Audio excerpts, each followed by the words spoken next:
नमस्कार दोस्तों। आज हम अपनी पिछली क्लास को कंटिन्यू करेंगे।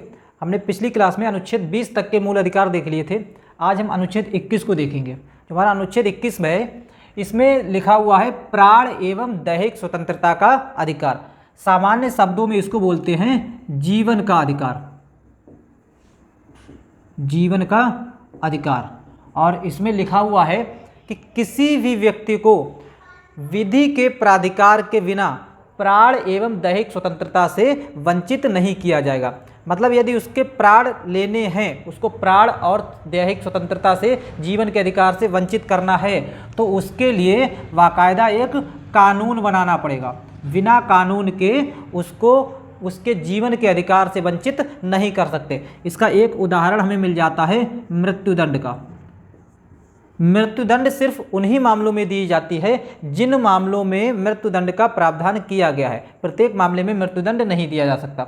और ऐसे मृत्युदंड के लिए उस कानून में प्रावधान किए जाते हैं कि ऐसे व्यक्ति को किस प्रक्रिया के तहत मृत्युदंड दिया जाएगा। तो ये जो अनुच्छेद 21 है, इसमें सिर्फ दैहिक स्वतंत्रता या प्राण का अधिकार, सिर्फ इसका मतलब ये नहीं है सिर्फ जीने का अधिकार। सुप्रीम कोर्ट ने इसकी कई बार व्याख्या की है और इसकी व्याख्या के तहत बताया है कि जो जीवन का अधिकार है, जीवन के अधिकार में गरिमापूर्ण जीवन का अधिकार शामिल है। गरिमापूर्ण जीवन का अधिकार मतलब ऐसा नहीं है कि सिर्फ सांसें चल रही हैं तो यही जीवन है।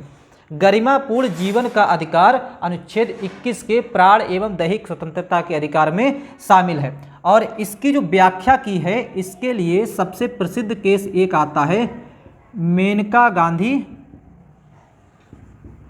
वर्सेस भारत संघ। मेनका गांधी वर्सेस भारत संघ 1978 के मामले में सुप्रीम कोर्ट ने इस अनुच्छेद की काफ़ी व्याख्या की है।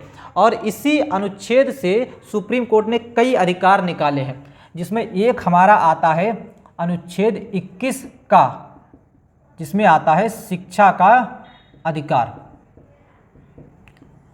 शिक्षा का अधिकार। और इसी के अलावा इस अनुच्छेद 21 में ही प्राण एवं दैहिक स्वतंत्रता के अधिकार में आता है हमारा एक निजता का अधिकार। निजता के अधिकार का मतलब है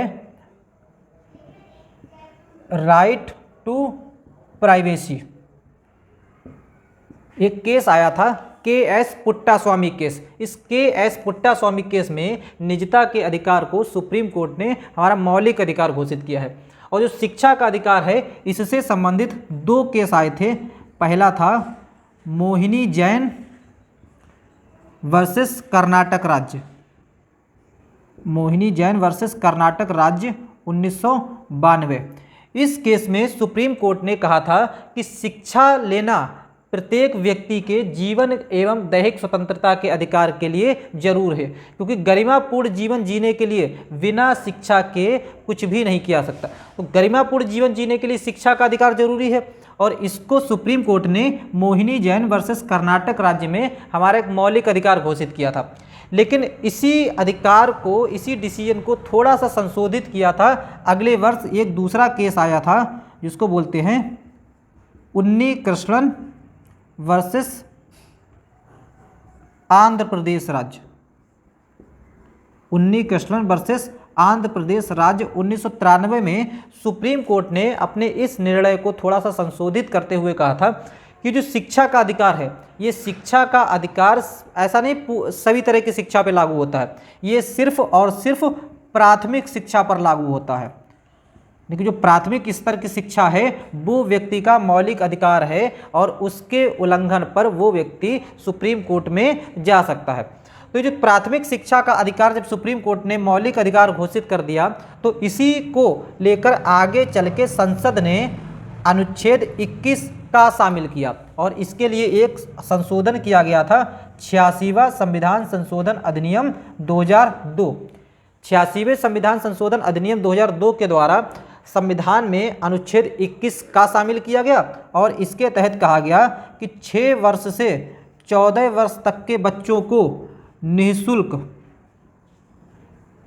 निःशुल्क एवं अनिवार्य शिक्षा, निःशुल्क एवं अनिवार्य शिक्षा 6 वर्ष से 14 वर्ष तक के बच्चों के लिए, और ये शामिल की गई अनुच्छेद 21 का में। तो अनुच्छेद 21 में जो प्राण एवं दैहिक स्वतंत्रता का अधिकार है, इस प्राण एवं दैहिक स्वतंत्रता के अधिकार को ही सामान्य शब्दों में बोलते हैं जीवन का अधिकार। इसका अर्थ ये होता है कि किसी व्यक्ति को प्राण एवं दैहिक स्वतंत्रता से विधि के प्राधिकार के बिना वंचित नहीं किया सकता। मतलब कानून बनाना पड़ेगा तभी उसको उसके प्राण एवं दैहिक स्वतंत्रता से वंचित किया जाएगा। सुप्रीम कोर्ट की व्याख्या का असर है कि इस प्राण एवं दैहिक स्वतंत्रता में कई अधिकार शामिल हो गए हैं, जिनमें हमारा निजता का अधिकार है, शिक्षा का अधिकार है, इसके अलावा कहीं विदेश यात्रा करने का अधिकार है, या फिर भोजन करने का अधिकार है, स्वच्छ पर्यावरण का अधिकार है। ये सब हमारे अनुच्छेद 21 के तहत शामिल किए जाते हैं। तो ये था पूरा हमारा अनुच्छेद 21। इससे संबंधित ये 2 केस काफ़ी महत्वपूर्ण हो जाते हैं।